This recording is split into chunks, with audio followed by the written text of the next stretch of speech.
Well, hey everybody, welcome back to the Holistic Savage Podcast, where we like to talk about all things related to functional health, including functional medicine, functional fitness, functional spirituality, and functional psychology. So, we have one of my favorite people on this earth, returning guest, Hormone Queen superstar, the one and only Kerry Jones. Kerry, I've missed you. I really just scheduled this so I could talk to you for like an hour and a half. How are you doing? Oh my gosh. All morning, as I was saying prior to going live, today was not my day, but I was so excited to know that we were talking on your podcast so I could see your face and we could just hang out and talk. So I'm thrilled to be here. Yeah, no, me too. It's been a very trippy past year. We won't even go into that, but it was a hard year.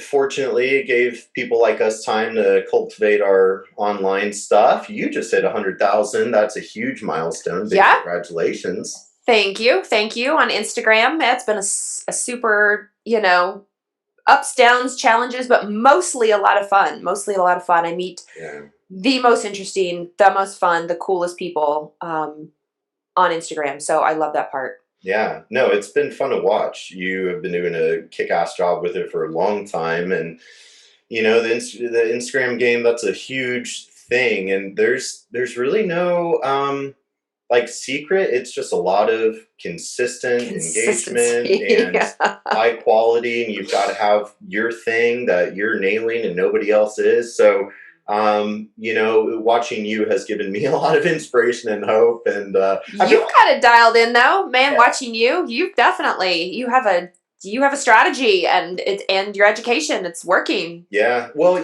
honestly, that's where kudos to you, because I really was looking at. I'm like, okay, you know what Kerry and Nicole do really, really well is it's consistent. The look and feel is consistent. And it's a progressive series, right? Because if it's random, it just doesn't get the same traction. But if you're kind of consistently it builds off itself, that keeps them engaged. And so, I definitely learned a lot from watching you. But you're way nice, like you engage with them, like I see your face. Whereas me, I'm just like, I'm gonna put up my post and hide. But you shouldn't, because people love to see your face, and two, you are also super entertaining, and so they want to hear from you. Well, I appreciate. We're like, go to the podcast. I appreciate. I need to show the hairy mug on there a little bit. We'll get there, but congratulations. Thank you. Deserved, and it's. I was just saying to another friend, I was like, with Jill Carnahan, I was chatting with her, and I was like, yeah, because we're talking about like, hey, we're going to Florida this weekend, and we were talking about like, hey, we should go up to Portland and see all the people. And I was telling her, I was like, Kerry was like the first friend I made in this industry. She's one of my best, closest friends. Like, you're just a rock star of a person. You're an ambassador. You're a leader in the industry. You're an expert in your realm, but on top of that, you're just a magical human. And I know that all of your followers feel that, and that's why it's so great to have you back on this podcast. Oh, Brendan. Oh my gosh. I'm like start crying. Like, that's so sweet. Thank you. Thank you from my heart. No, I mean it. I've kind of got something I've noticed over the years, and this might be a nice way to start a conversation about mental health, but I think, like we were saying off screen, of like, if you don't express it, you depress it. And I find so often in today's world, I don't know what it is. I think sometimes a lot of people maybe are not fully emotionally available, or maybe emotionally stunted, or emotionally constipated, as I like to call it. But either way, I'm like, I don't think our society does a great job of expressing our love and admiration for one another's. And I don't fully know why that is. I think people just kind of get weird and uncomfortable around emotion, but it's like, you got to tell people, like, if you care about them, let them know. If you're proud of them, let them know. It just, so often, and we live in this weird world where it's like, okay, we're projecting our avatars and we've got the thousands of followers, but how often are we actually engaging in like a meaningful, energetic, heartfelt, sincere exchange? So I'm glad. It's interesting when you were saying that. I was thinking back to two conversations actually with kids. And I think, we learn a lot about emotional maturity, emotional intelligence mental health growing up, right? We either learn it on our own, we learn it watching from our friend groups, we will learn it from our parents, we learn it from maybe people who are pseudo parents in our life. And I remember there was a teenager who she has a lot to do in our life, and she said, you know, I didn't know couples could be or would be affectionate and could communicate or could argue and talk it out until like watching you and your husband, because what she grew up in was very, very different, and she thought that was normal. And so she said, it's been really nice to watch like what a couple maybe could or should, or just other options, as opposed to shut off, cold, fighting all the time. That's what she learned was normal growing up. And I thought, man, that had never not dawned on me. I'm aware of it, but to have somebody close to me point that out to me and say, Mm-hmm. "Oh, I didn't grow up with that. I didn't know." Like when I get in relationships as a teenager, heading into my 20s, what to do. I was going to do this other thing over here because that's what I learned was normal. And watching you express yourself and communicate and work through is important, because that's what I want to do when I get into relationships. Now that's just in a relationship couple example, but I think the same applies. I love that with what you had said about emotional constipation. Is that what you said? Yeah, I mean, I think people get um, suppressed. I think they get sort of stuffed down, or they get told whatever, and they don't learn how to channel their emotions, how to express their emotions, or they do and they're not heard, and so they just shut it down. I mean, I think a lot of it goes to how we grow up, not even from little kid, but even as teenagers, as we get older. And I think that's really important. And having seen patients is primarily women my whole career. I mean, I can see it in 40-year-olds. I can see it in 50-year-olds. I see it in women who've gone through divorce in their 50s and 60s. And then they're like, oh my gosh, I have to learn how to handle these emotions because I was emotionally this way with my partner, and that partner is no longer around. And so I like having to relearn some of this stuff. And I was like, wow, why don't they teach this in school? I know. Like, why didn't we get this in elementary school or high school? Yeah, no, we're scratching on some big, powerful stuff there that could easily be its own, very long conversation I of know. just emotional availability and the domestication. And I think every young person, like in their, or early adult life, they need to go through that like reality wrecking moment, that Mhm. awakening phase of like, wait a second, like everything I think I know was programmed and domesticated into Mhm. me. And it's like these are not necessarily my belief systems. They were Mhm. instilled into me. Like, what kind of reality do I want? And I always joke, like, you kind of have to just wreck the whole thing and just start over, build your own Mhm. new reality, and be whatever magical butterfly you really want to be.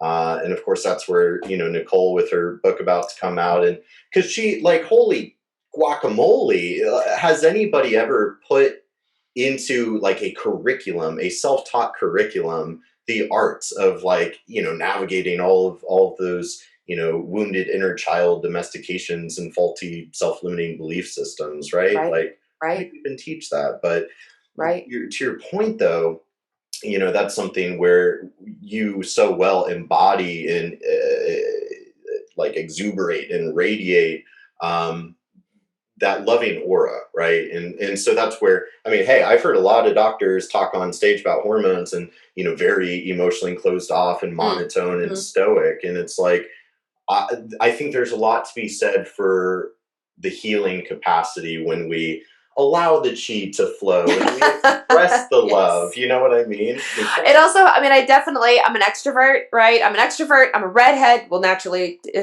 normally I was born a redhead. I'm a Gemini. Like I'm all the things. So I'm emotional before I'm logical. So when I talk about hormones, that's really how I view the world, and that's really how I express and interact. And that's how I interact with my friends. That's how I interact with my husband. That's how I interact with Dutch, the company I work for. And so and it seems to really help. People are like, gosh, I just really like the way that you teach. I really like the way that you say that. I really like, and I'm like, because I don't know any other way. If somebody said, can you tone it down to be professional? It's like, It's a big ask. I don't know. I'm kind of emotional. So I get all excited and I talk fast and I, sometimes swear inappropriately and, it just makes it easier. And so that's just like you said, like, I feel like that's what comes through. That's how I channel when I talk through hormones. But I do recognize, there are a lot of people not like that at all. And that can be very overwhelming to them. They're much more on the introverted scale. They have a hard time connecting with their emotions. And then to the title of this whole podcast, then you put hormones on top of it, and it can be a really tough struggle in life. Mm-hmm. Oh, absolutely. And it's allowing your being brave enough to let your authenticity shine through, or whatever it is, or just not giving fudge, a fig Newton. But it's like, well, to be anything less than authentic costs energy. As far as that's kind of my take on it, is like, to suppress or repress your authenticity. It's like you have to use ATP, you have to use energy to like not be authentic. So you gotta just gotta.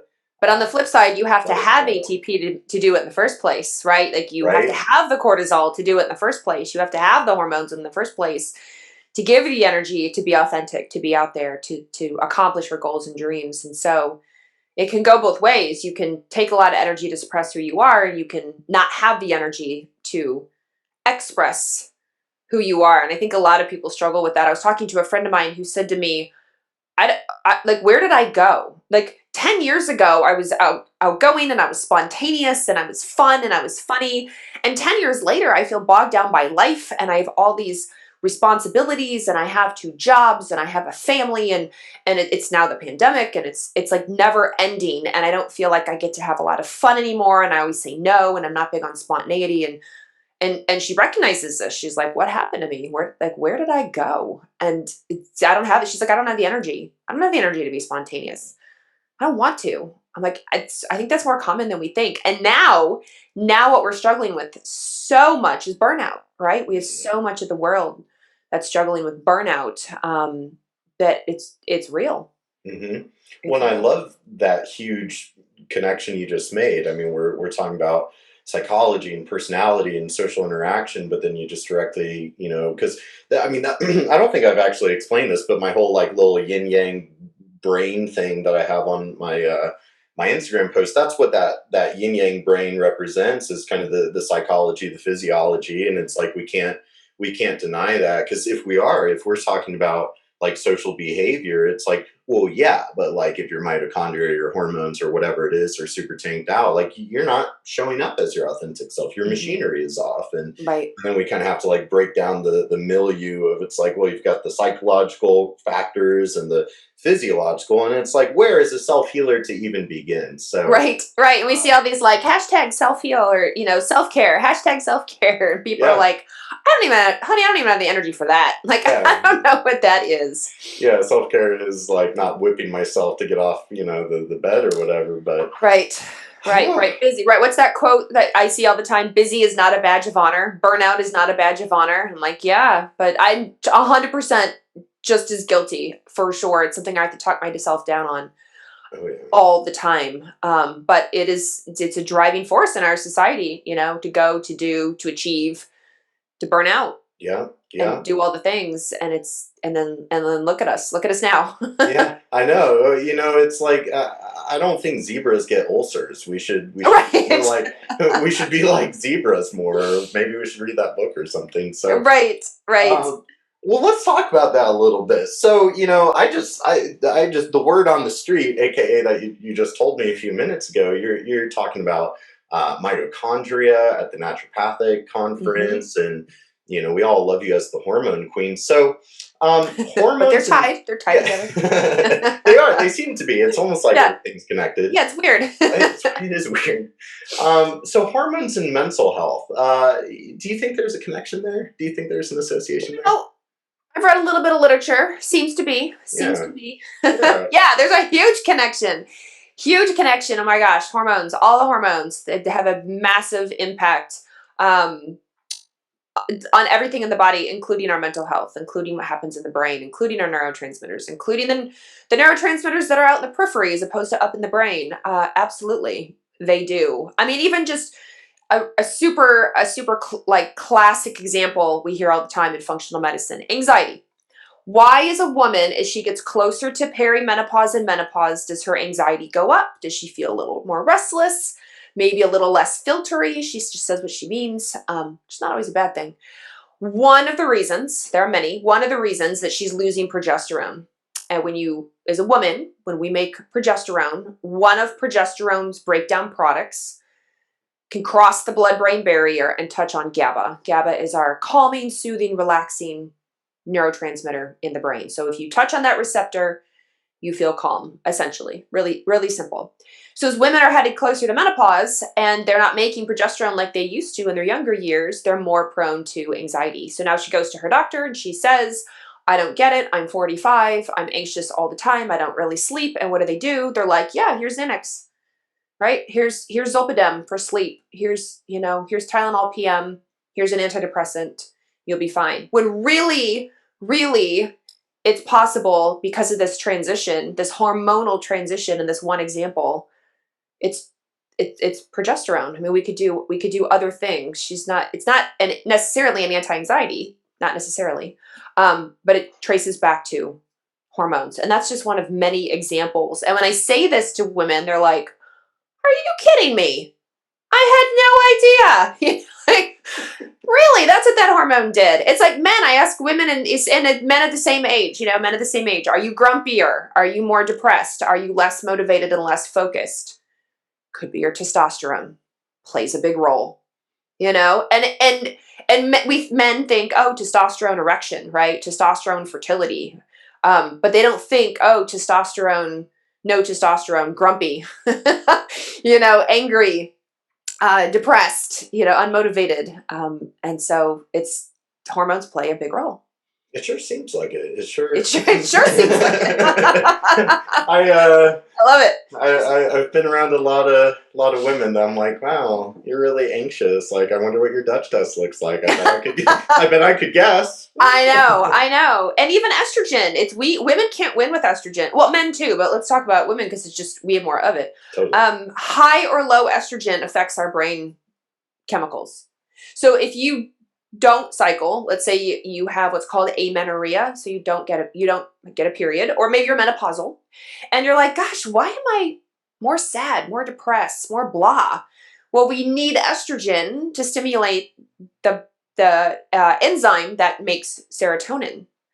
But on the flip side, if you have a lot of estrogen, let's say you're what they consider like estrogen dominant, PMS and fibroids and tender breasts and heavy periods and endometriosis and all this stuff, more estrogen than you need. Having lots of estrogen will divert the pathway, the tryptophan pathway, away from serotonin and down a different pathway. So women can't win either way. Whether we have too little or too much estrogen, it's going to affect our mood. Such a sweet spot. One of the things. It's not the only thing. I don't want people to hang their hat on estrogen, but it is a big thing as a woman when the core of us are kind of our cycle. It's like kind of around our cycle when it comes to health. When I was just, excuse me, chatting with one of my students who has a lot of, we were looking at a Dutch test and her cycle mapping and all of that. And it's like, hormones are so, especially for women, so tricky because it's like you're trying to throw a dart and hit a bullseye, but the thing's on a pendulum, right? It's spinning. and it's spinning.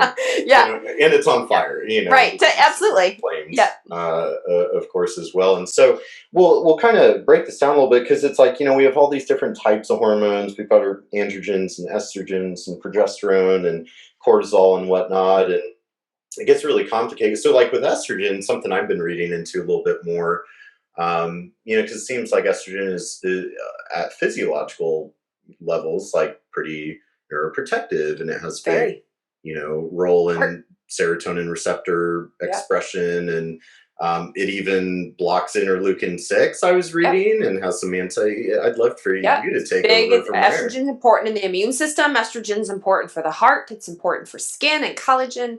It's important for bones. It's important, believe it or not, for lubrication. It's important for so many things. So at physiologic levels, which is of course normal, natural in the body, as opposed to too low or too high, yeah, estrogen can really be helpful. It can be really helpful. And even for dopamine we talk about with like motivation and learning, energy, addiction. Too low or too high of estrogen, just like too low or too high of testosterone, can affect a person's dopamine in their brain. So hormones really play a big role. And then testosterone seems to have, well, something that seems, so it's like, you'll have like the absolute level of a single hormone, but then also too kind of like the ratios, because something like with your testosterone levels or androgens compared to the estrogens, and it's like, you could have testosterone levels that are like totally fine. But if your estrogen is like too low or too high in relation to that, you still might manifest as if you had low testosterone, even. Yep. Right? Yep. Like, yep. and so for men or women, right? For men or women. Absolutely. Absolutely. Women get a lot of the press just because women tend to go to the doctor or a health practitioner, right? Over the male in their life. But I want men to understand who are listening to this, like, you're just as at risk. You're just as at risk. We have to look at your estrogen too. Too high of estrogen in men, it's depression, it's weepiness, right? It's unmotivation.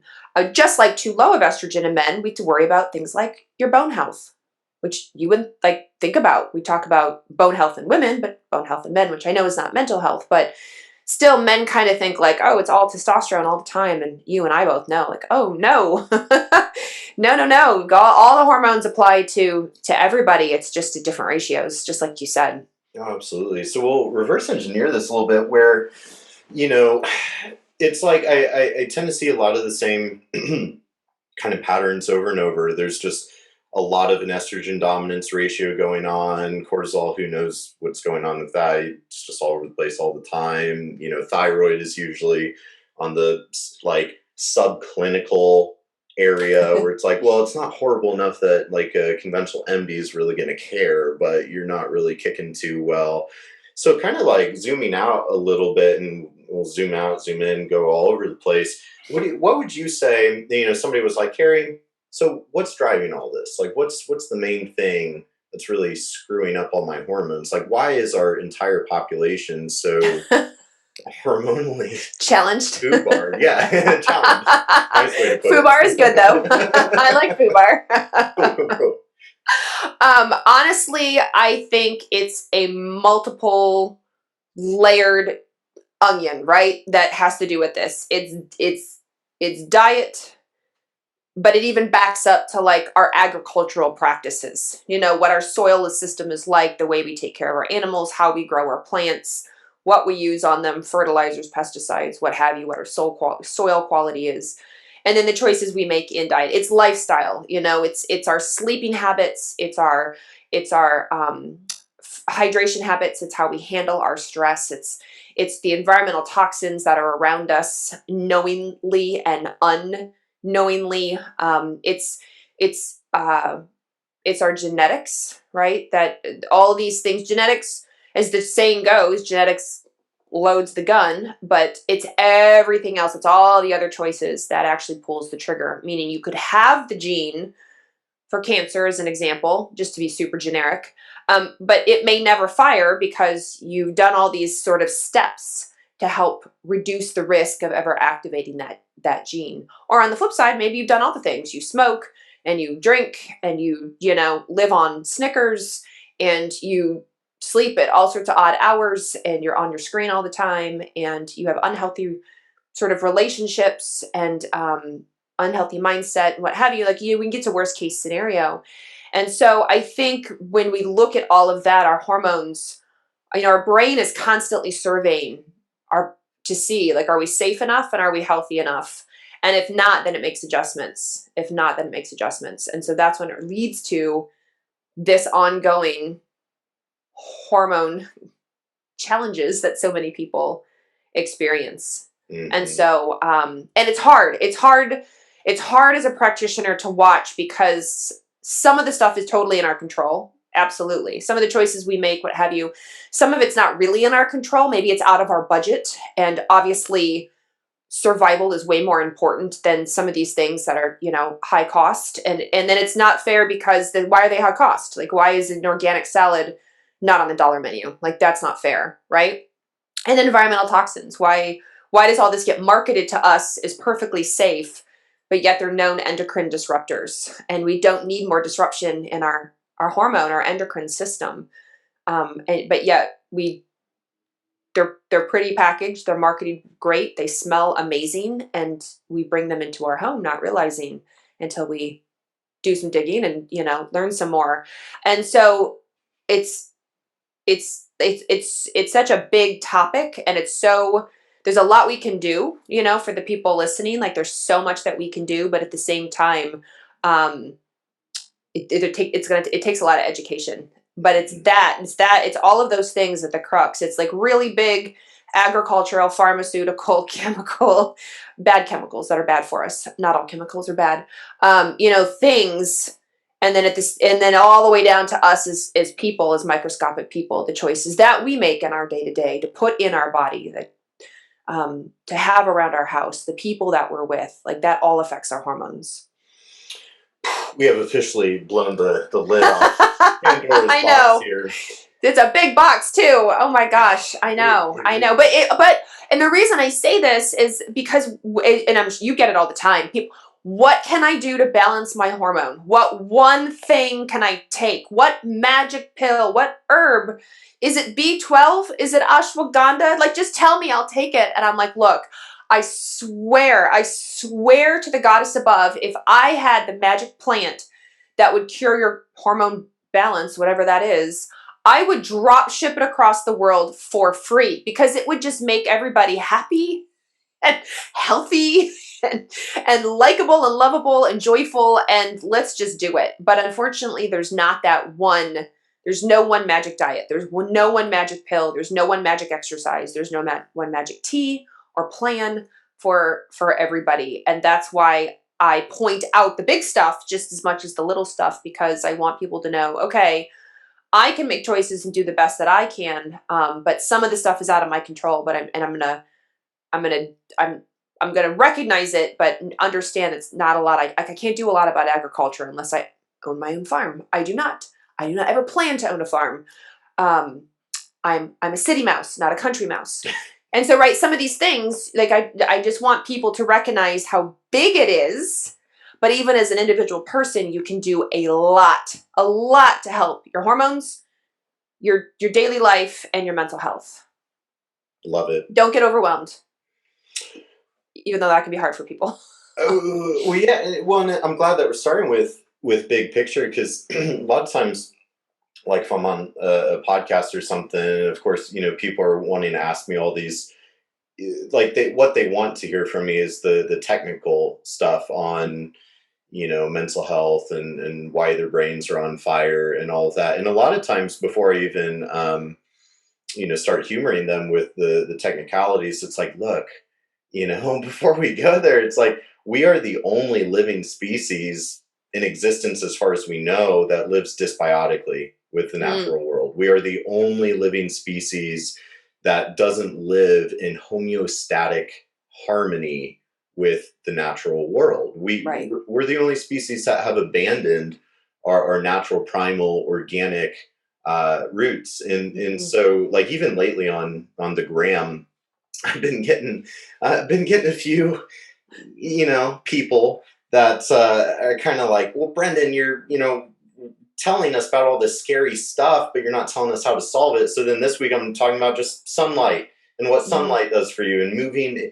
But, Tina's posted some funny memes about this. And there's something to be said for this, where, we live in this age of information, and we have this weird cancel culture thing. And it's like, well, everything has to have a bunch of scientific studies behind it. Otherwise, it couldn't possibly be true, even if it's intuitive or common sense or whatever. Right. And it is weird, right? Like, why?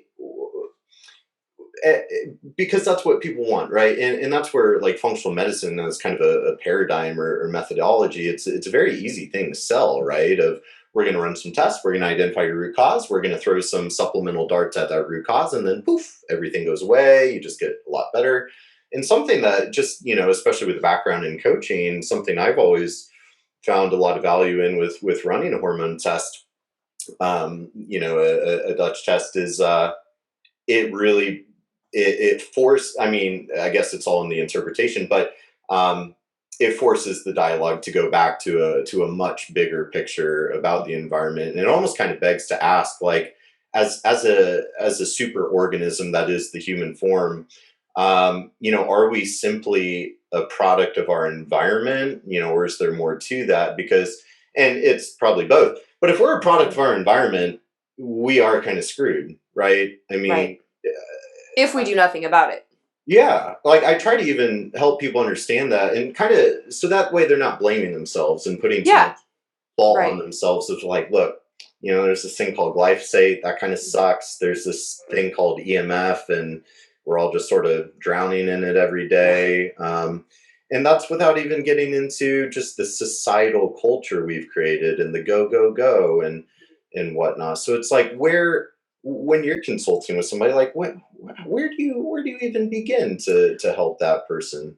One of the things you said just earlier was that how, there's a lot of maybe pushback if they don't have a lot of literature studies, right, surrounding a suggestion, a thought, a process.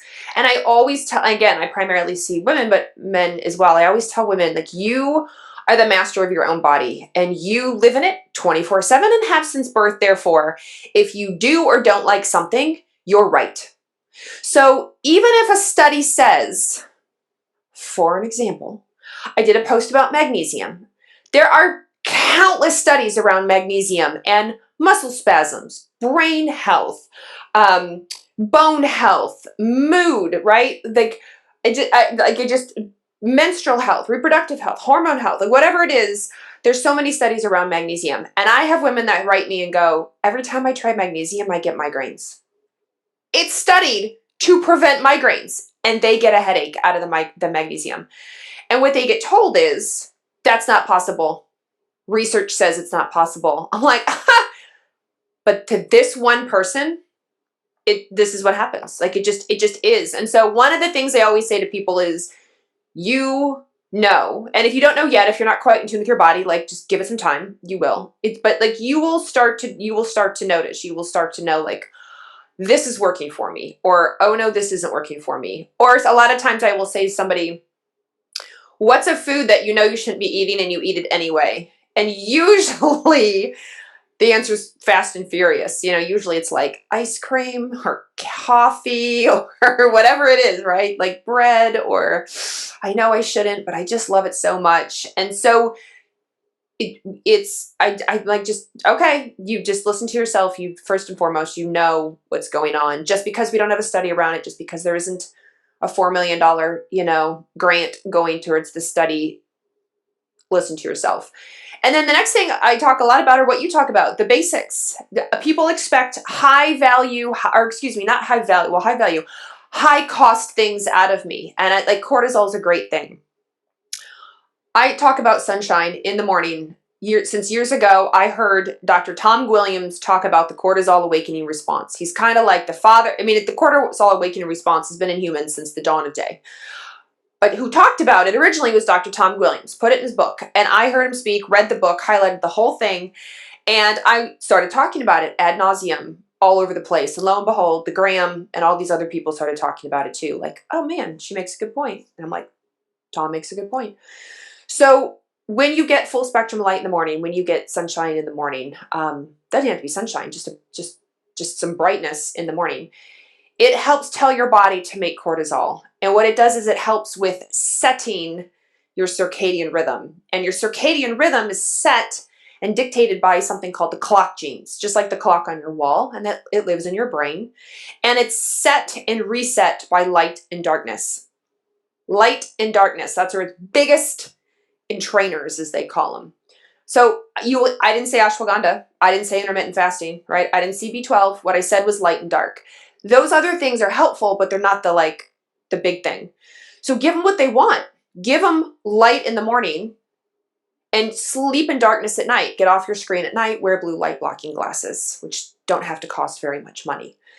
So in your body, you have baby clocks in all your glands. This means in your testicles and my ovaries, in our pancreases and our, adrenal glands, we have baby clocks. And our baby clocks are looking to our master clock in our brain going, how do we fire? When do we fire? When do we go? Like, what time is it? Is it lunchtime yet? I feel like it's lunchtime. Should we go now? And so they're always setting off of each other and the clock in the brain. So if you're a man or a woman and you have hormonal issues affecting all these symptoms, then I like to start with the basics. If you can open your window and look outside for 5 or 10 minutes in the morning, or spend $20, 30 tops on Amazon and get a full spectrum light box.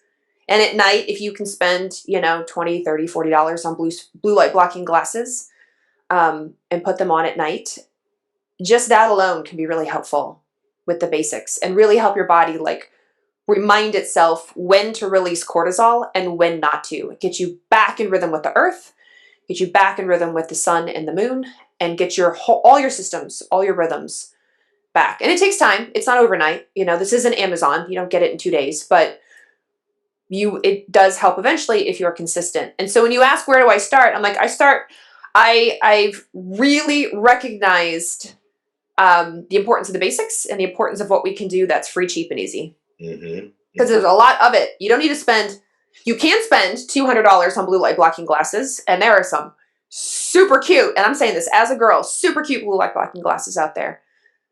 You don't have to. And they're still cute. Just make sure that they're really blue light blocking. When you get them, hold them up to a blue light and make sure that you can't see it. No joke. Yeah, that's how I literally just bought. I've had a lot of pairs over the years, and they keep kind of getting scratched or broken. So I finally I bought $100, $120 pair of.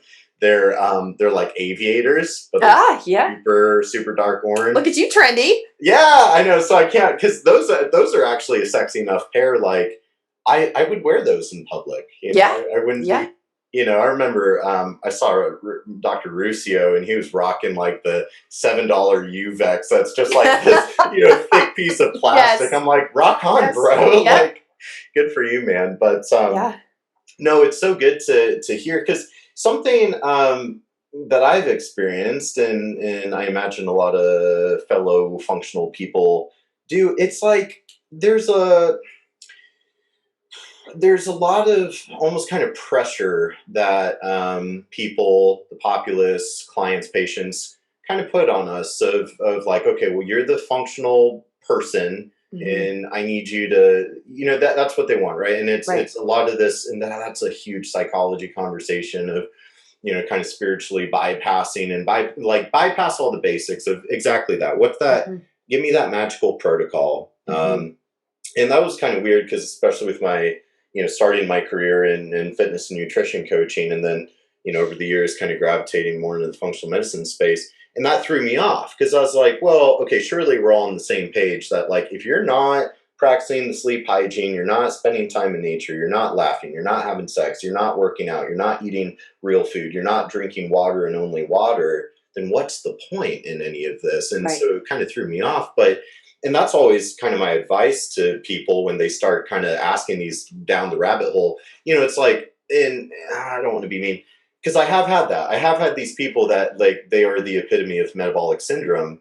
And they're asking these really technical, like, well, but my polymorphism doesn't allow me to convert this to that. And I'm like, whoa. Yeah. We get a lot of stuff. And I think we need, and a lot of what you're saying, a lot of the things that you're posing rhetorically as questions, that's where that, that motivational interviewing of kind of like, well, the Dutch test, that's really cool, and, showing us all sorts of stuff. So then it's like, let me hold up the mirror of reflection of, like, why do you think your cortisol awakening response is like a flatline zombie? Like, why do you think your melatonin's low? What are you doing at night? Oh, you're on Netflix for hours because you're addicted to all the TV shows while you scroll your phone at the same time. Yeah. At the beginning of, the pandemic, a lot of people were posting about, like, Tiger King, or they're, like, watching this serial killer, like all the serial killer documentaries, which I can't watch at all because I get scared. And And then they couldn't sleep. You know, I mean, we were getting it Dutch. We're getting these, you know, like insomnia. I'm like, because you stayed up to watch this serial killer documentary till midnight, 2 a.m, and like, come on, genius. Why do you think you can't sleep? You know, and I actually have said that a few times, and people go, "Oh my gosh, I never put 2 and 2 together. I just, you know, didn't realize that would really key up my fight or flight system, fight, flight, freeze, and, you know, sort of spin me out of control. Now I can't sleep. Now I'm tired the next day. It's affecting my mental health. It's affecting my hormones. It's affecting my blood sugar. They don't know it because, you know, per se, but we know it. We know poor sleep affects your blood sugar and the way you handle blood sugar and your insulin the whole next day for a lot of people. And then it just gets perpetuated. And then blood sugar affects your hormones and your mental health, right? It's just like everybody just circles back around on one another. Yeah. And so I work for a lab. I work for a hormone lab. Full straight up disclosure. And I will tell people in instances, don't do the Dutch test. You have other stuff to work on first. Save your money. Mm-hmm. But if people want to, or it is the right thing to do, then while we're waiting for the results to get back, I'm like, all right, while we're waiting for the results to get back, you told me you drink 2 cups of water a day and 4 cups of coffee and a Red Bull. Like you told me you go to bed at 11, play on your phone for an hour, you know, get up, play on your phone, don't exercise, sit at your desk all day because you work from home, struggling to handle stress. Like let's start with these like baby basics just until we get the results back and let's see what happens. Well, and you know, that's a lot of times, you know, I'll kind of, well, yeah, I talk a lot of people out of a lot of testing and stuff because we, you know, I totally get it. There's few things I like more than just looking at people's labs. It's fun for me. It's fun. I enjoy it, but I'm the first to tell them. My business partner would vouch for me of like, I talk people out of it all the time. And, you know, ultimately what I try to teach people is like, look, there's 2 reasons to run tests. There's clinical data, so we know what the hell is going on and trying to navigate that efficaciously versus like a coaching tool, a compliance tool, because there's so many tests that like, honestly, from a clinical perspective, you really probably don't need it. Mm-hmm. But from a seeing is believing, a coaching compliance and accountability, it sure works. The data doesn't lie. Right. You know, it's like, you know, microbiome testing is super convoluted.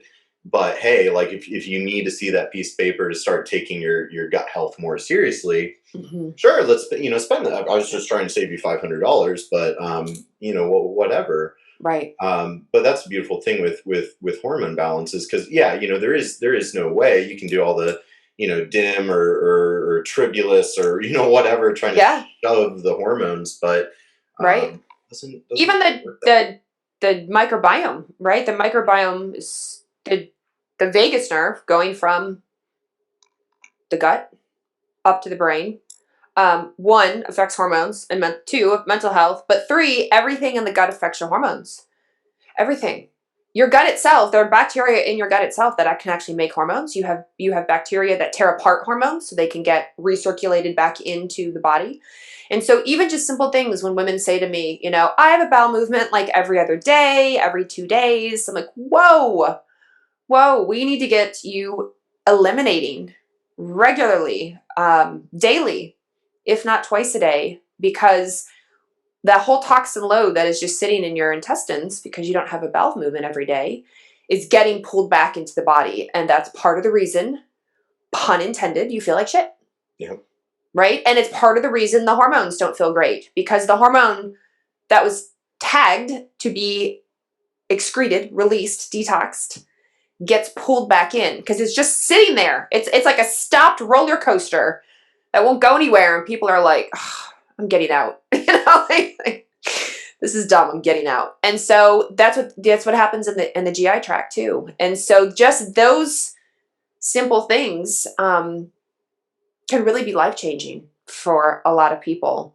I was talking recently, I've talked about carrots for a long, long time. So the fiber in full adult carrots, right? Not baby carrots. Look up how baby carrots are made. It'll gross you out. But right? But like full adult carrots, so organic, raw, washed carrot. Don't peel it, just wash the skin. That fiber helps 1 with regular bowel movements, but 2, it helps with eliminating estrogen properly. And I've absolutely had women say to me, you know what, as I get close to PMS and I'm moody and, I'm sad or depressed or anxious or what have you, I've been eating more carrots as my snack. And I've been noticing over my last couple cycles, I'm feeling a lot better. Like it's actually helping. It's getting my bowels moving. It's a great snack alternative compared to chips. And my hormones feel a little bit better. And I'm like, man, carrots. Who knew? Who would have thought? Who would have thought? They're Who pretty would've cheap. thought? Yeah. I mean, still get organic, but it's just these adjustments I think can make rippling effects for a lot of people. When you get a coffee cup, when you go get, some coffee to go, tea to go, Starbucks, whatever, and you have the plastic lid on it, and then you drink your hot drink through the plastic lid, you're drinking that plastic, heating up plastic pulls the chemical into the liquid, and then you drink it. So those plastics are what we call xenoestrogens or endocrine disruptors. So what they do is they bind to the estrogen receptor and turn it on. So your ovaries as a woman or your estrogen as a man didn't want that on, but it didn't matter. Plastic does what it wants. It doesn't have to listen to you. And so it binds the receptor and turns it on. And now you have all the excess estrogen symptoms and you feel like crap and you're moody, right? And you're PMSy and your periods are heavy and your breasts are tender and so I'm like, all right, take the lid off. Yes, I realize a lot of these cups, the inside is also lined, which is a problem, but we're just, try to reduce. So at least take the lid off or bring your own to-go cup that they fill for you. Although I heard in the pandemic that a lot of coffee companies weren't allowing you to bring your own container, your own coffee cup anymore. But just like little things like that, we got rid of straws to save the turtles, but it also got rid of, people were drinking hot drinks with straws to not mess up their makeup, their lipstick, to not get coffee stains on their teeth. And you would think oh yeah, iced coffee, not as bad, it's cold. People were totally drinking hot coffee with a plastic straw. And so now everyone switched to stainless steel or paper, but that kind of melts in hot coffee. You gotta be careful. So, need a clean right, canteen. they need getting stainless steel drink water, glass. These little, again, free, cheap, and easy. Though there are next level things to do. So these are great for the people who are maybe new getting into this or maybe haven't heard about this before. Again, we're talking about mental health, but because it's a whole cascade effect, it's a domino effect. If you've turned on the estrogen receptor, or you've disrupted the cortisol, or you've upset the gut, it's just going to domino down, and the mood and the mental health ties right in. Mm-hmm. It makes me think of this. I've got this the OG spiritual gangster Alan Watts. And that must have been, I don't know, 50s, 60s, whenever that dude was rocking it. But he said we're so tied up in our minds that we've lost our senses. And, he also had some famous quotes about even through the science of studying nature, we're destroying nature, right? And kind of tying back to my whole, humans are the dysbiotic organism of this world. And why I bring this up is it's interesting, again, kind of what we were saying about where's the research to validate that sort of thing? Because earlier this week, I put a post up about Shinrin Yoku as medicine, forest bathing as medicine. Heck yeah. Yeah, it made me sad. Nobody really it was not one of my better performing posts. Oh, that's funny. Well, maybe if you would have called it forest bathing, they would have maybe started with that instead. Yeah. My husband, I've been to Japan. My husband used to live there, and we are very familiar when you go to the forest there, when you go to the parks there and stuff. It's very popular. Oh, absolutely. Forest bathing as medicine, and not a ton of people really respond to that post. But then, the next couple days, I'm talking about okay, well, actually, sunlight boosts D3, then serotonin, then BDNF, and it regulates intestinal permeability and brain detox. All these really technical things. And don't get me wrong, that stuff is really cool, but it sometimes kind of begs to question of that's how disconnected our species is from reality. But the beautiful thing the beautiful thing is like the science constantly points us back towards nature. It points us back to, Yeah. more kind of just primal way of living. And so I always joke about this, but I'm not at all joking. I kind of have this whole thing of like return to symbiosis, and what does that look like? Or like I love Zach Bush, and he talks a lot about like, let's be co-creators with Mother Nature. And so, Right. that's the question, is what does that world look like? A world where, we're instead of Wi-Fi, we're, plugging the computers into the hyphae of the fungal networks of the earth or something, and we're living in tree houses, and we have, Yes. regenerative agriculture, right? Yes. Because, Yes. when... But I think it's hard. Have you heard that statistic that most people spend most of their time within a 5-mile radius of their house? Have you heard that statistic before? Right. So if within 5 miles of your house, you don't have any outdoor space or nothing accessible, it's not safe, then it for a lot of people, it's outside of their realm to go beyond that 5 miles. I live in Portland, Oregon. I'm about from the nearest ski resort, or so we have a mountain, but like we have forest leading all the way up there. For the nearest it's about an hour and 15. I'm an hour and 15 from the beach. Now I understand you have to have a car. It's, I understand mode of transportation is important, but I have absolutely met people who have been like, oh, I've never been to the beach. I've lived here my whole life. Now I can understand if you don't like the beach, or if you're afraid of the beach, like things like that. I'm like, well, but at the forest, what if you just like went east, the direct opposite way? No, no, I don't do that. No, Portland we're a very lucky city. We're a very green city. We have a lot of trails. We have a lot of trees. We have a lot of rain, but we have a lot of outdoorsy places. But when you read these articles of cities, walkable cities, green cities, cities that consciously put green space in for people to enjoy, there are a lot that don't. Or it's hours and hours of driving to try to get anywhere to camp or to walk or what have you. Or people don't even have a backyard. I had a lot in the pandemic. We have the house we bought. My husband and I are not gardeners, but the people before us happen to be beautiful gardeners. So we are the byproduct of a beautiful backyard. And I had people that were like, "Man, you're so lucky. I live in an apartment. I don't even have a balcony. I don't even have anything I can go out to, and I don't know what to do. Can't get to green space." And I think that's really sad. So I'm telling the people who can, just like you, like if you can, make it a priority. If you can, because it'll make a world of difference. The air is just different. The electrons are different. I mean, it literally is recharging for the body.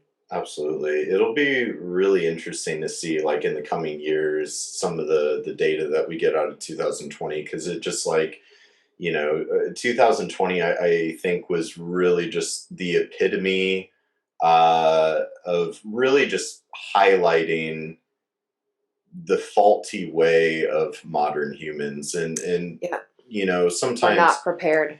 Not at all. I love zooming in to go micro, but sometimes I think, zooming out first, or whatever, can be really helpful, because you start like for example, I mean, all of our functional friends and colleagues, like we all kind of have like our niche and our thing that we expertise in and whatnot. But I always tell people, it's like, yeah, but look at what we're all saying in common, right? We're saying stress less. We're saying, reduce your toxic burden. We're saying, grow a happy microbial garden in your body and whatnot. And so much of that and that's why, like, I say this sometimes, of like, sometimes I feel like functional fitness movement has done more for public health than functional medicine, in regards to, like, I am a CrossFit coach. That's one of my things, my credentials. I don't really use it anymore, but you look at what like CrossFit did for the world, of how many thousands or millions of people across the world started eating more paleo, started moving their body functionally with intensity, started getting together as a community, enjoying camaraderie for a workout, for a competition, right? So, in as much as everybody wants to spend hundreds or thousands, well, not everybody, because not everybody can afford, and functional medicine's not very functional if nobody can afford it. Right. But, it's like, if you have the means to afford all the lab testing and all the supplements, but, without that 90% of like, do you have friends and community? Are you connecting emotionally? Are you, Mm. moving in nature? So, I think these types of conversations are really important to sort of like, yeah, we can talk about the receptor activation, but, like Yeah. we're missing the mark a little bit in some ways. Yeah. Yeah. I would 100%, and I 100% agree with you. This pandemic pointed out those glaring discrepancies, I think, to a lot of people as a population and then as individuals. The number of DMs I got and comments I got from people who said, I live alone. I live alone and this is hard. I don't have a community. I can't get to my community. My community was a community I used to fly to, and I can't, we're not flying right now, and Zoom can only get you so far, and FaceTime can only get you so far, and just that piece alone, it's does harm to the mental health. You could have started out the pandemic and the greatest mental health, and then 6 months, 9 months feeling trapped and feeling alone and feeling isolated and struggling. It could really do a number, and I think we are seeing it. I'm here. I mean, at least the very least I'm hearing it. I don't know about the research on it, but I see it when people write me Mm-hmm. and they tell me their stories. Well, it's like whether it's eating fake food or living most of our life inside, or then with all the regulations, like we're being pushed into the matrix. Yeah. That whole movie was great, and it's like that is just so real. I think I saw like Tina posted a funny meme about this of like it's very apparent which of you have not seen like V for Vendetta Yes. or Wall-E, or Right. some of these Yeah. kind of dystopian alluding sort of to films and everything. Yeah. But it just kind of all hit this head in 2020. So if you were to create lists, because this is fun, we had Jess Petras on, and Yes. she's our March episode and you're our April. Oh, how fun. So by the time that this episode is airing, it'll, we had just done Jess Petras with talking about toxic load and stealth infections and stuff like that. So if Kerry Jones was to create like a short list of, the major things that are disrupting our hormones, the major factors, what would that look like? What would that be? I know Jess's list, because she posts it quite regularly when it comes to that. So I think I would. Well, I guess I should say I remember most of Jess's list, but from somebody who works at a hormone lab and sees what everybody's ticking off on the regular. Like sleep and energy are, I can't sleep and I don't have enough energy are probably a top, which obviously mold, you're right, mycotoxins, infections, parasites, what have you, can contribute to that. But going back to the basics, it's a lot of basics for me, in addition to the critters, right? In addition to the viruses, the mold, the mycotoxins, what have you. So it's our lifestyle habits, it's the food we eat, it's the choices we make, it's the people we surround ourselves with or don't. It's the environmental toxins, the toxin load that we have in our house, on our skin, in our shower, right? In our gardens. It's those sort of things that are really, I think, really messing up our hormones, our lack of movement, our lack of sweating. I think that those are really big problems for us. I love it. And it sounds too basic. I get this a lot. Like, that just sounds so basic. But then when I tick through with somebody like, well, how much water do you drink? And what time did you go to bed last night? And did you wake up feeling? You should wake up and feel ready to go. You should go from conscious to alert in 20 to 30 minutes. That's what science says. Your cortisol awakening response kicks in about 20 to 30 minutes of your eyes opening up and light coming in. This means if you say to me, gosh, absolutely not. Are you kidding? I need a couple cups of coffee and about an hour or two to get ready. Your cortisol awakening response is dysfunctional. I don't even need a test. I can already tell you. And that's a problem. And so by addressing these common questions, it can really give me insight as to why your hormones are dysfunctional. It is a baseline. And then moving, moving from there, then doing other testing to look at, like what really is the health of your mitochondria, what really is the health of your microbiome, what really is going on with your adrenals, your ovaries, your testicles, and move from there. Well, that's what I see. That sounds just too damn simple to be true, though. I know, and it's frustrating because people want to throw money at it. I've heard this saying multiple times. I originally heard it from Chris Kresser, but I don't think he's the original person to say it, just who I heard it from originally. You can't out supplement a bad diet and lifestyle. Yeah. Right? Like you can't continue to make choices that are probably not ideal for your health, your health goals, and just be like, I'll just supplement. I'll just take that. Adaptogens will save me. No, they won't. They're helpful. They're a Band-Aid. They're wonderful when you need them. But if you're not going to make any changes, then you're going to always get the same. It's funny because, I always joke, just I don't take myself that seriously. But, it's like I joke that I have a background in bro science, which is not really untrue. I was selling supplements at GNC when I was 18 years old. Yeah. And I was spending pretty much my entire paycheck on said mysterious concoctions on the shelves of such GNC. And so, that's like meathead science 101, right? Like, how do you jack up your testosterone? Go do some deadlifts, bruh. Do you even lift those heavy weights? And so, I got tired of being a trainer and nutritionist because I was tired and living in this world that it was just about working out, eating chicken and broccoli that you microwaved in plastic, right? Like I got tired of that. And so then I ventured, I was like, okay, well, assuming that we have the fundamentals of sleep and stress management and community and exercise, assuming that we actually have the fundamentals and you're still dysfunctional, then I shifted a lot. And I found myself actually, in the past few years, I was like, okay, well, now I'm really niched down where my whole life centers around mold, and these people are really sick and they don't have any fundamentals. And on top of that, they've been living in a moldy house.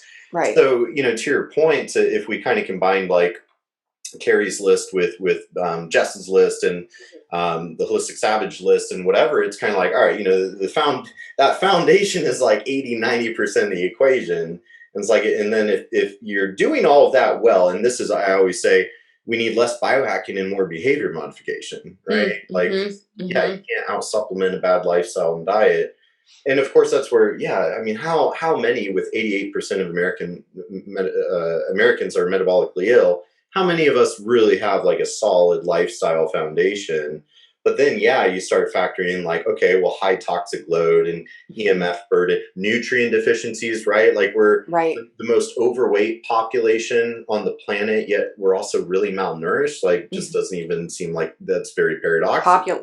How is it possible? But yep, there it is. Right. So I a lot, and that's kind of the world I living in. It's all right, well, you have all these nutrient deficiencies. You have all these naughty microbes, as I like to call them. You have all this toxic burden. You've got all this stress. Where do you want to start? That's where I think it helps to have a practitioner to guide you, right? That's where I think it helps to have a practitioner to guide you. Because I fully appreciate all the people out there doing it on their own. They are educating themselves, they're learning,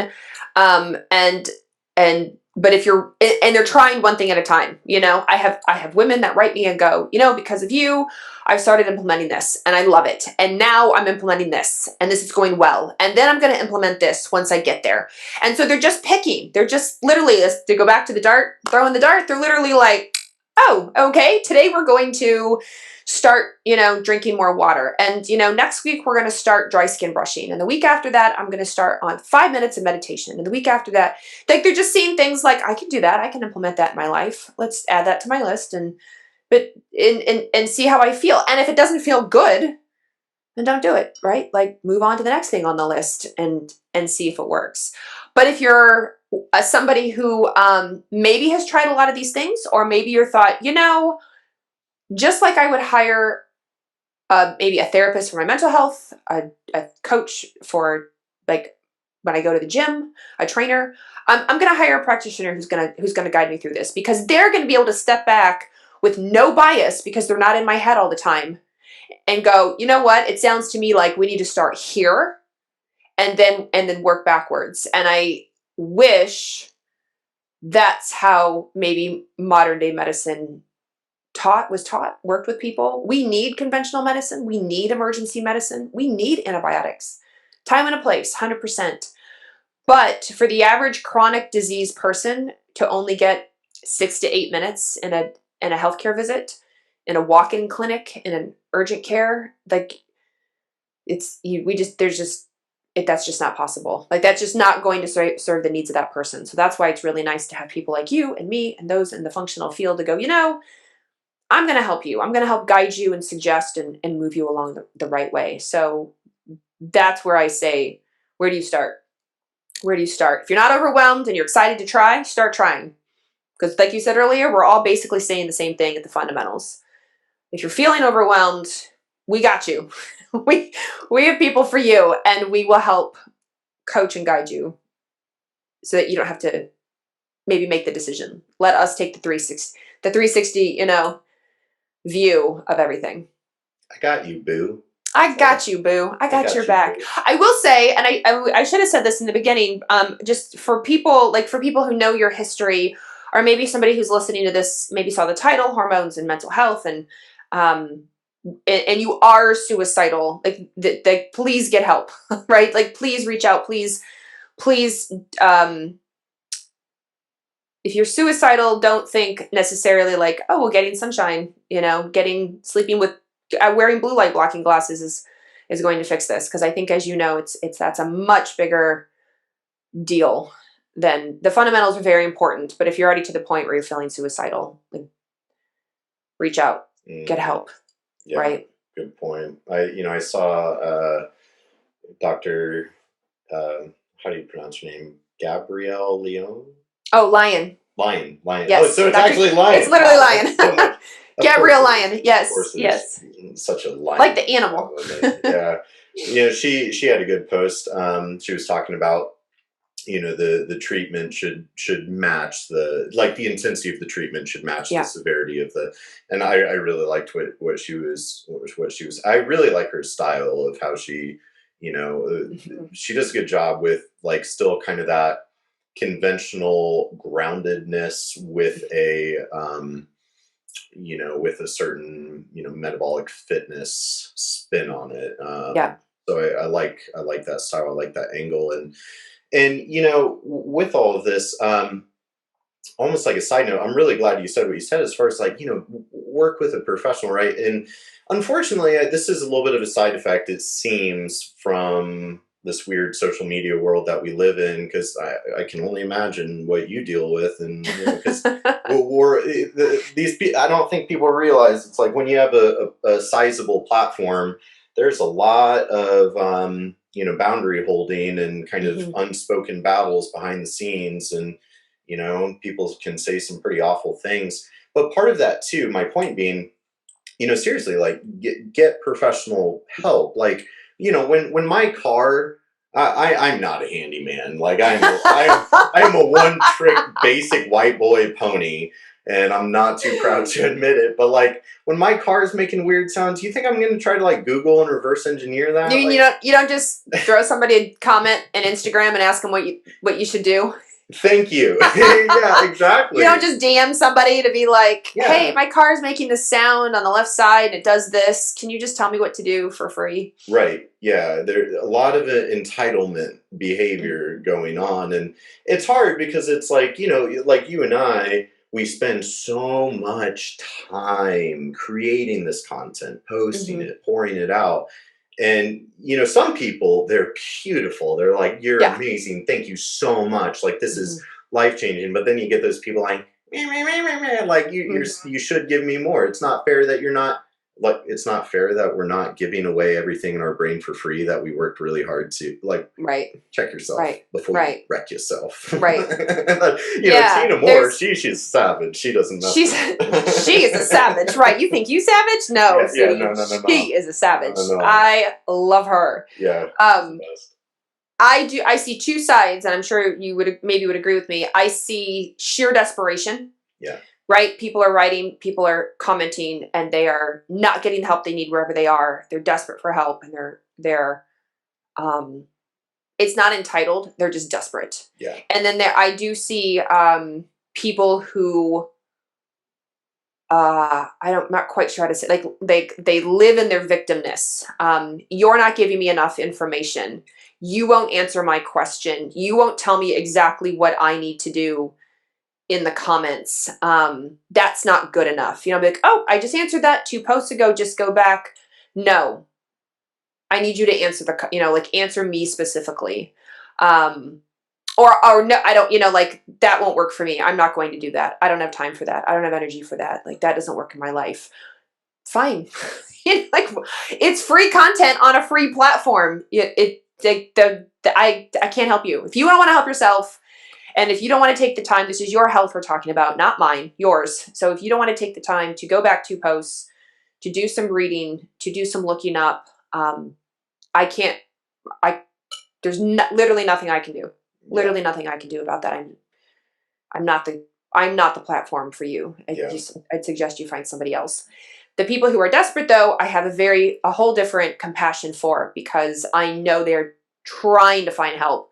They're trying to seek a practitioner. They're trying to get answers. They feel like crap, and they don't have any other choice but to go into the Instagram comments and DMs and ask, because they're not getting the answers elsewhere.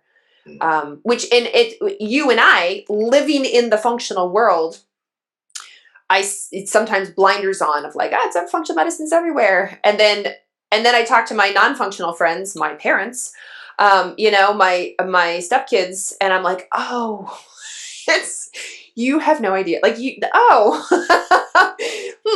okay, that's right.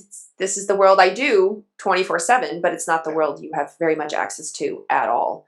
So I routinely try to remember that. I don't always remember that, but I try. Well, yeah. I mean, I shamelessly admit I have built my little functional world bubble, and I really like my little functional world bubble. Right. But this is also, where the light side of social media, it gives us the ability to share a lot of good, dense, empowering information, and we're able to potentially reach and help a lot of people that way. But I previously I have a lot of free guides, and one of the ones which that kills me when people are nagging at me, and I don't have tolerance. I will just delete the comment and block people. I just don't care. I just can't. Yeah. Energy vampires. Yeah. But because it's like, if you're nagging at me, when literally it's like, there's a link to an entire library of free content if you just used my LinkedIn profile. But so there's that kind of stuff. But one of the free guides that I made, that was like, I created top 10 physiological and top 10 psychological reasons or contributors to mental health dysfunction. And in the psychological, it was not one of my more popular guides, but in the psychological, I listed victim mentality. To your point, right? Like, there's so much to be said about that, and that kind of opens the door for like neuroplasticity and stuff. But it's like, if it's remarkable where you see people like David Goggins is a cool example. What a badass that dude.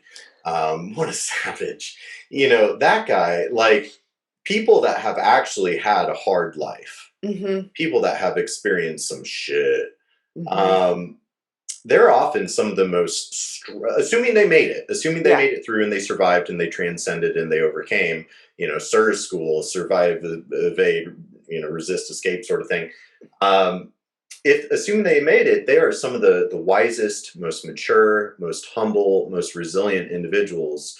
But then, so many people, and I'm, this is a podcast, it's not directed at anybody, but so many people, they get so triggered easily, and it's like they're choosing to drown in 2 feet of water. And it's like, if you just stood up instead, throwing that fit, just that victim mentality. And, so that's where that ego work and, inner child work, whatever you want to call it, of, right. How could you possibly ever heal and work through all these layers when, you're griping on an Instagram comment. Right. So I'm glad you mentioned the victim stuff. Yeah, and you can, it's definitely, I think, hard for a lot of people to see. But as and I don't know about outsider, but as this is the person running the Instagram account and having seen patients for years and years, I can, in the comment or in the DM or whatever it is, I'm like, oh, you're not ready yet. Like, or like, you're still, you don't actually want to change. You say you do, but like, it's pretty obvious as somebody who's seen patients for years around hormone stuff, you don't actually want to change. So that's fine. I'm not your platform. And I'm going to put all my attention to the people who want to learn and are excited and are, baby steps to reach their goals. That's what I'm here for. Absolutely. Well, I know your time is extremely valuable, and as much as I wish I could keep you all day, but I heard the word on the street is you're talking about mitochondria and hormones at a upcoming conference. I am. Yes. So the mighty mitochondria. We all learned in school our mitochondria are cellular powerhouses because they make ATP. But the mitochondria is really where the magic starts for all your hormone production as well. And what's so interesting is I was talking about mitochondria on Instagram, and I had a well-meaning gentleman write in the comments publicly and say, Dr. Jones, it disappoints me that you've gotten caught up in the mitochondria bandwagon, when I think you should stick to like the adrenal cells themselves. And I was like, oh, it's the mitochondria in the adrenal cells that make the hormone. It's the mitochondria in the ovarian cells that make the hormones. It's the mitochondria in the testicular cells that make the hormones. In the cells. It's not a bandwagon. It's literally physiology of how it works. So, when you make a hormone, you have your first step, believe it, is this thing called STAR, and STAR binds to cholesterol. That's the first step, and you magically transforms into pregnenolone, and all of that happens in the mitochondria of the cell you're going to make the hormone. Pregnenolone then leaves the mitochondria and goes next door to the endoplasmic reticulum, and that's where you make progesterone or testosterone or estrogen. But if you're cortisol, you actually go over to make pregnenolone, progesterone, and then what's called 11-deoxycortisol, and then you come back into the mitochondria and become cortisol. So this is important to know if you are struggling to make your hormones, any of them, estrogen, progesterone, testosterone, cortisol, that the production starts in the mitochondria. And if you're a cortisol, it starts and it stops there. And then it gets released. So our mitochondria are, they're divas, they're fragile little beings, and they don't like a lot of stuff in life. And like us humans, they're like the canary in the coal mine. They don't like toxins, and they don't like mold, and they don't like stress, and they don't like lack of sunshine. They love sunshine, and they don't like all these things. And so it's important that we get our mitochondria healthy, quite honestly, so that we can make proper hormones inside them. Now, mitochondria do a whole host of other things. I'm just zeroing in on the hormone production. So that's what my webinar is on, is that how we work specifically right in the little mighty mitochondria so that we have healthy cortisol, we have healthy testosterone, we have healthy estrogen and progesterone. That sounds like a pretty gangster presentation. And the cool thing is your mitochondria, I mean, they're divas, right? They're and I say diva because we get them from our mother's side, way predominantly. There's a very rare occasion, it's paternal, but it's maternal. But they react well to things like red and near infrared light therapy. They react well to deep breathing exercises. They react well to exercise such as weightlifting. They react well to cold. Now, I mentioned cold earlier, but cold does two things for the mitochondria. Cold, like cold showers, cold plunges, what have you, it builds resiliency, but it also activates. We have a lot of mitochondria in our brown fat, and mitochondria make energy, and they also make heat, thermogenesis. And so the act of shivering activates our mitochondria. So when you shiver, it does help. That means your mitochondria have like turned on, and they're doing their little job. So cold can help with two different ways. And so It's sunshine. I said sunshine, red and near infrared. So these, and then there's a whole host of nutrients that help the mitochondria and eliminating the toxins. So it's a lot of things we've already talked about when it comes to hormones and mental health and what have you from a very high level perspective, but from a very, very, very, very, very microscopic, tiny level perspective, that's what the mitochondria like, and it's what they want. Like you actually have, you have a receptor in your mitochondria that's a photoreceptor. So red, near infrared, sunlight. That's what it activates. The ray of light actually activates this receptor and helps. I think that's the coolest thing. Proper oxygenation is important for our mitochondria. It needs oxygen. I mean, everything in our body needs oxygen, but the mitochondria really do. So deep breathing exercises. Who knew? Don't correct your sleep apnea. Don't breathe through your mouth. Check yourself if you're snoring. These things. Right? Again, free, cheap, and easy, but it can make a huge difference. Mouth taping. I've had more people get into mouth taping. If you don't know what mouth taping is, look it up. And they're like, oh my gosh, I have so much energy in the morning now. I sleep so much better. I had no idea that being a mouth breather was screwing me up. Like, I know. And their mouth tape is cheap. It's amazing. So that's what my lecture is about. And then to go deep into some of the nutrients that are important, some of the B vitamins, CoQ10, some of the, iron. Your mitochondria need iron. So all the women who are iron deficient, iron anemic, can cause a problem. So cool. I love it. I know. And it's that the nature pointing us back to science, like, or the science pointing us back to nature of, because it's like when I hear of like, oh, heat shock proteins or cold shock, all these cool things. And it's like, so, what becomes the takeaway of like, it seems like the meat suit wants to be exposed to the natural elements. And right. Maybe there's something to, be said for that. Again, it's just like, we got to find a modernized way to live our more primal roots, primal right. way of living. But that is the beautiful thing about functional medicine, biohacking is, we get into all these technical sciences and it's like, oh, actually, I mean, I don't need to necessarily take 50 supplements all the time. Like I can, tape my spouse's mouth shut. But for science. Yeah. Babe, I'm helping your oxygen. I'm helping your mitochondria. It's really promise. And then your husband's like, yeah, I know. I love it. Well, yes. I am planning on being front row for ANP. And man, I hope it's live. I'll be honest, people. Yeah, I hope it's live. It's supposed to be in July in Phoenix, which sounds miserable to a lot of people. It'll be 120 degrees, and I don't care. I will be there. I'm so excited. Oh, absolutely. It was like -10 here in Kansas for a couple of weeks, so I'm just like 120? That sounds nice. There's a pool. We'll be fine. It does stuff for your heat shock. It helps resiliency, proteins. Right? It's the heat shock protein. Totally. Yeah. Mitogenesis. Heat shock 70. Heat shock 70 is the better one. We want that one. Science. Yeah. We did it for science. I hope it is in person, but either way, I'm planning on scurrying up there, kick it with you and Tina. Maybe I love it. Get Ryan to cook us a cool meal. He seems like quite the apparently better than Tina. what can he not do? I know, right? I know. Yeah, no, I love them. But Kerry, this was such a pleasure and really an excuse for me to get to hang out with one of my favorite people. And, we got spoiled there in 2019 because I felt like I was seeing you like every other month in 2019. And now here we are. It's been a good full year since that cute IHS pick. So yeah, it's been a long time. Long time. It's weird.